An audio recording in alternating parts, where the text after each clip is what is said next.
let's talk about it, silent. You become silent, okay? So the moment you surrender, you become still, and there is a silence, a quietness. Within that quietness, you begin to feel relaxed and more at peace with yourself. The moment you begin to feel at peace and relaxed with yourself, that is, you're not caught in your mind anymore, you enter another state called simplicity. It's just like you realize that everything is simple. It is so simple.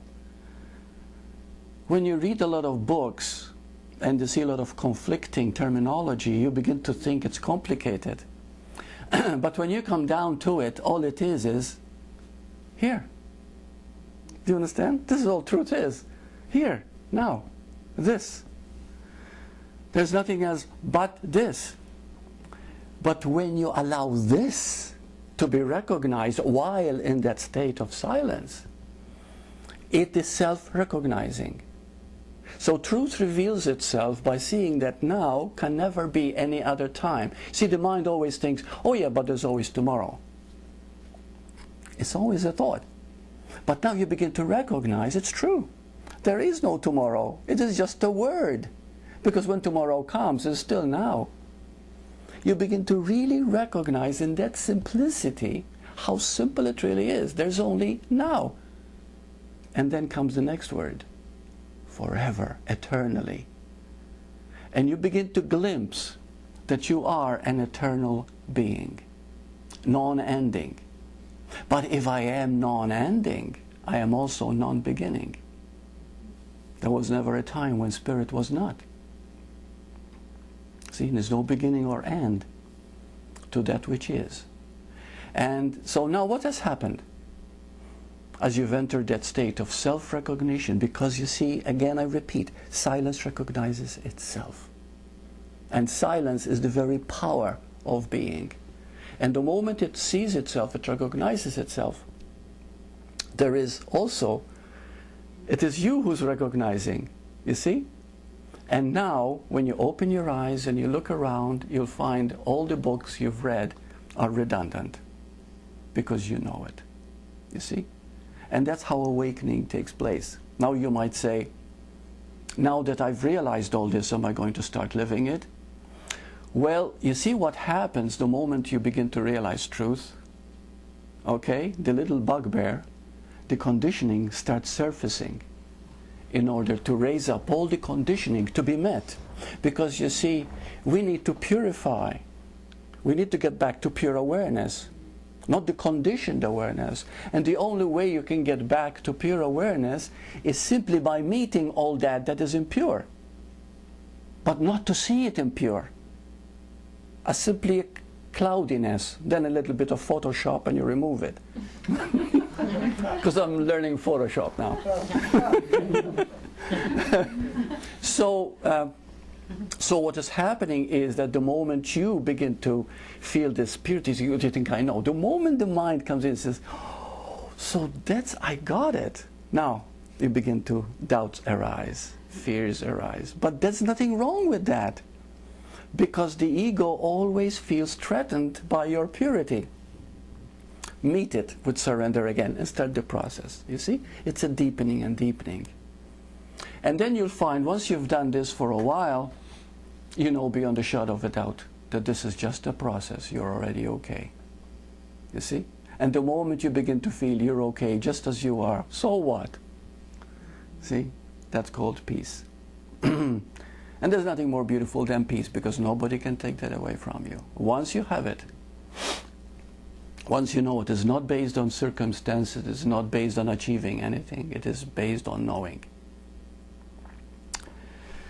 Okay, so now we've discussed silence, but of course silence is a powerful, powerful knowing. So I have a few questions I'd like to ask you, and then we can tackle some of the questions that you've asked. Some questions I'd like to go into. I'd like to ask you this, and if nobody answers, and there's no right or wrong answer.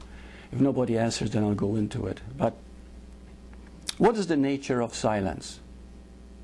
What comes to you right now as you've listened to what we've discussed. What would be the nature of silence?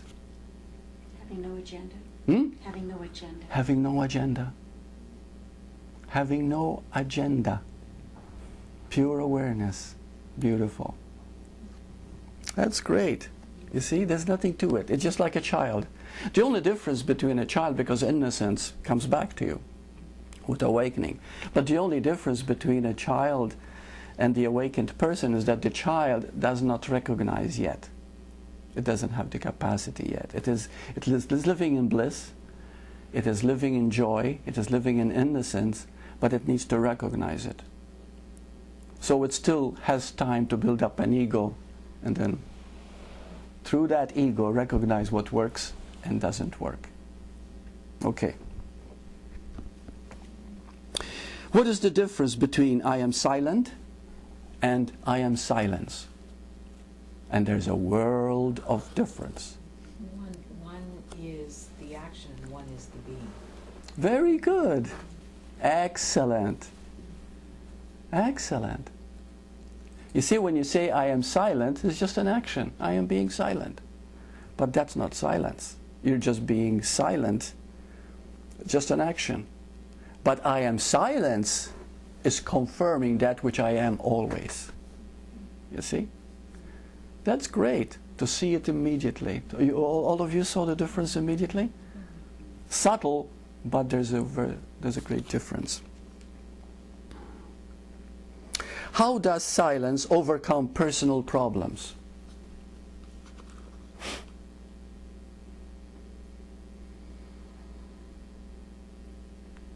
Dissolves them. How? Because it's so vast. It just disappears. That makes you see that there are no personal problems anyway. They're created by the personal. You see? Yeah. Lack of fear? Yeah, same thing. Yeah, yeah. The personal is fear, whether we believe it or not. The personal is all fear. Yeah, that's quite something to realize. We often think of it, a person can be a good person or a bad person or blah, blah, blah, blah, blah, blah. But in truth, there is no person as such. There is just a being playing the human role. And that lack of the personal self is actually left itself. Yeah, yeah. So it's left. Yeah. There's that sense of the personal self. Yes, yes, yes. Yeah. Okay. Now let's tackle some of these questions. And when we ask, when we go through the questions, please understand one thing, that it doesn't matter what the question is. Silence answers it. So now, once I finish explaining this, challenge Burt by saying, okay, how does silence come into all this explanation that you gave us, okay? And please be open and say that, so that we can go into it more and see how silence answers everything.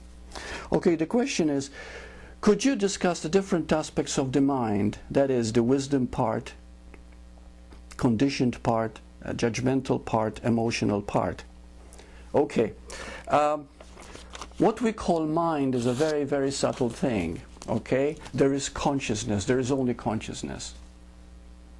And this consciousness can be split into 4 parts. Now, the mind will start to think, oh, there are 4 parts? No, this is just for simplification. There's only consciousness, period. Okay?